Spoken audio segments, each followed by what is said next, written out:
నేను ఎప్పుడు కూడా ఒకటి ఆలోచిస్తూ ఉంటాను. నాగరిక ప్రపంచంలో, పోటీ ప్రపంచంలో నూతనమైన ఆవిష్కరణలు జరుగుతూనే ఉండాలి. అదే వారు ఇప్పుడు చెప్పారు. నేను హైటెక్ సిటీ కట్టాను. హైటెక్ సిటీ పక్కన మీరు చూస్తే ఏదైతే ఒక మంచి గ్రామీణ వాతావరణం ఉట్టిపడే విధంగా పక్కనే పేరు కూడా దానికి పెట్టాను.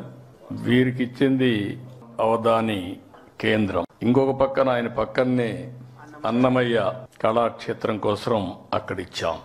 పక్కనే మన కళావేదిక ఒకటి కట్టాం. శిల్ప కళా వేదిక కట్టాం. కళలు భాషల్ని ప్రోత్సహించడానికి.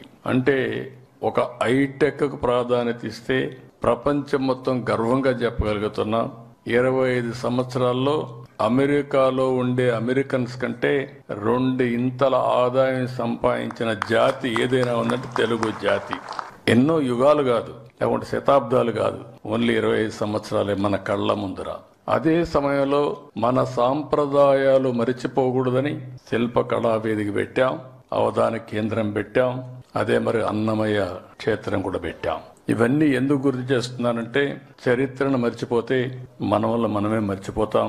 నాగరికతను గాని, మన సాంప్రదాయాలు గాని, సంస్కృతిని మర్చిపోతే మన ఉనికినే కోల్పోతామని చెప్పి కూడా నేను మీకు తెలియజేస్తున్నాను.